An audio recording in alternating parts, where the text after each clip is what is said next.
So in this one, we're going to run through a couple of examples of hyperbolas that are centered at the origin. What I'm going to do is give you a verbal description of the hyperbola, and what I'm looking for is going to be the equation of the hyperbola.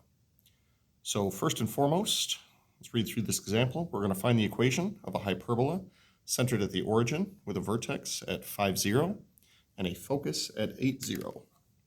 Though this isn't 100% necessary for what we're doing, let's give ourselves a little visual of what's going on. So we've already been told that it's centered at the origin. So we'll copy down centered at the origin. Vertex is at 5, 0, 4, 5. So vertex here at 5, 0. And then focus at 8, 0. We're already at 5, 6, 7, 8. So it would be a focus there. Now again, this part isn't necessarily necessary, but to give ourselves a better visual of what's going on, I'm also going to copy down the corresponding symmetry associated with this and say there should be a vertex here, and there should be another focus right about here. Now this is to give ourselves an idea of the little 5-point analysis that's going on, and based off of the symmetry that we see, we can conclude that this vertex is going to be over here at -5, 0, and this focus will be at -8, 0. Again, that's just starting from the origin, going 5 units in either direction and going 8 units in either direction. So that also helps us draw our next conclusion. When it comes to any conic section problem, there are 3 things that you're going to want to get. You're going to want to get the location of the center, you are going to want to get the orientation, and you're going to want to get the significant distance or distances associated with the problem. So let's copy down those 3 things. Center, blank, transverse axis, and then our significant distances. Now, keeping in mind that our ultimate goal here is to find the equation of the hyperbola, there are only 2 quantities that we need to know for the equation in terms of these distances, and that would be the values of a and b. Based on the information given, though, I believe we're going to be able to get a and c.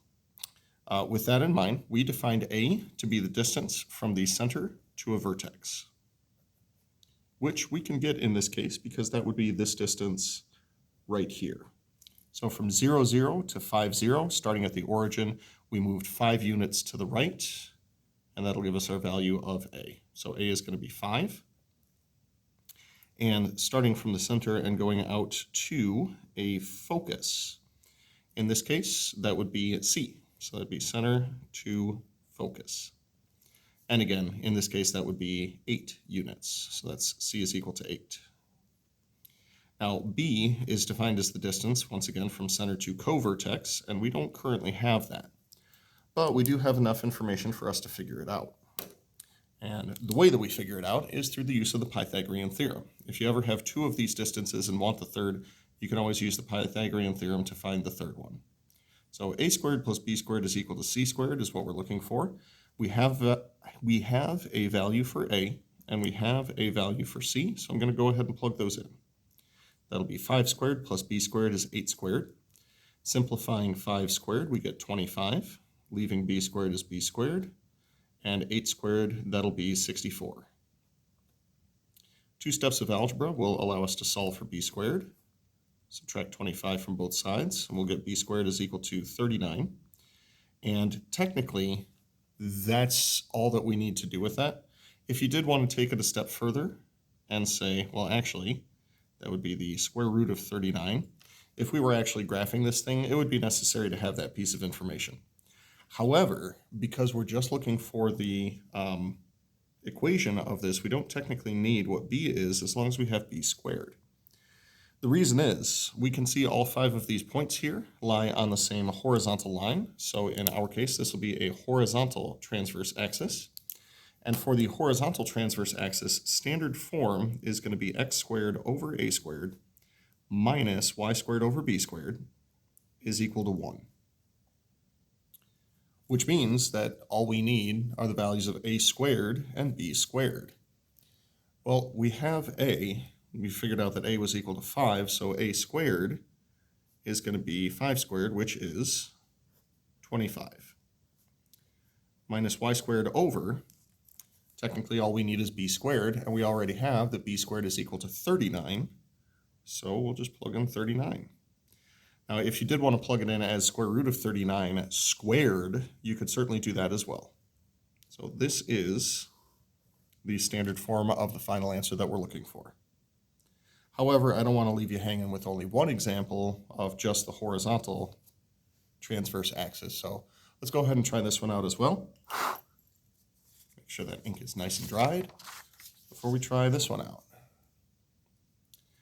So for this one, we're going to find the equation of a hyperbola with center at the origin, focus at 0, 7, and co-vertex at 3, 0. So similar to what we did for the last one, I want to try to set this up.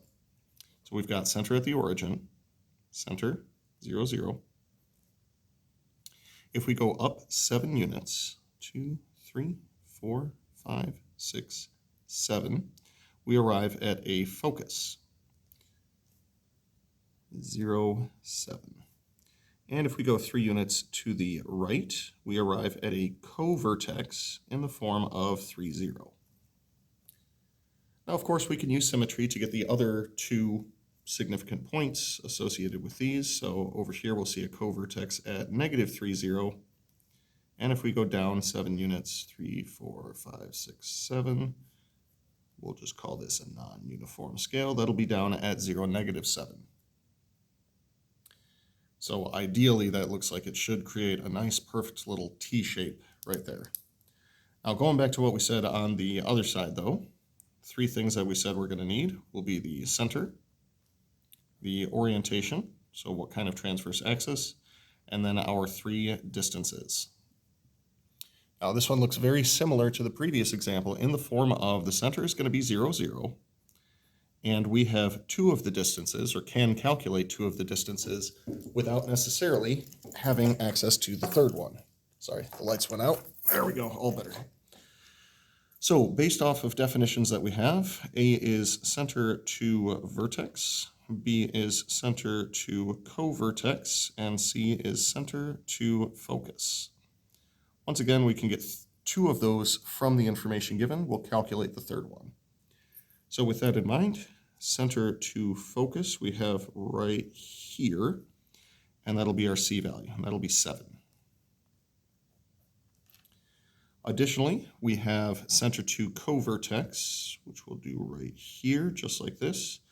Going from 0, 0 to 3, 0 was a movement of 3 in the horizontal direction, and center to co-vertex is a B value, so that'll be 3.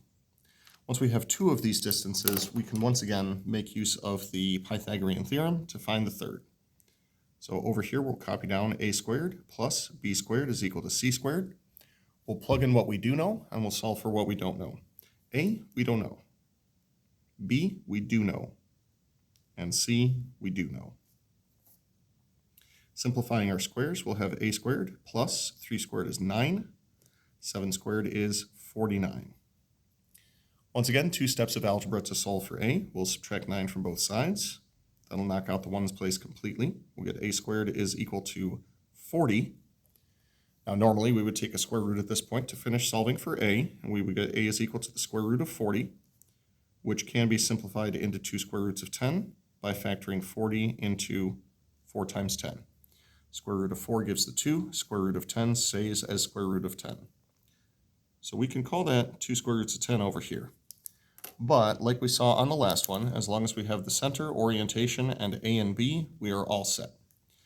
You'll notice at this time, the foci and the center all lie on the same vertical line, which means that somewhere in here we'll see vertices as well. And it'll be 2 square roots of 10. That's about 6.32, or we'll call that about 6 1/3. So we'll see a vertex there, and we'll see a vertex there. That tells us that we're dealing with a vertical transverse axis. And for the vertical transverse axis, standard form is going to be y squared over a squared minus x squared over b squared is equal to 1. Plugging in those values, this will be y squared over a squared. But we said over here a squared is equal to 40. So we can just plug in the 40 right here, minus x squared over b squared. B squared we calculated as being 3 squared, which is 9, and that'll be equal to 1. So this is what it would look like when you have a vertical transverse axis. Your y variable comes first, whereas the horizontal transverse axis from the previous example, the x came first. And that's how you can identify the orientation of these hyperbolas.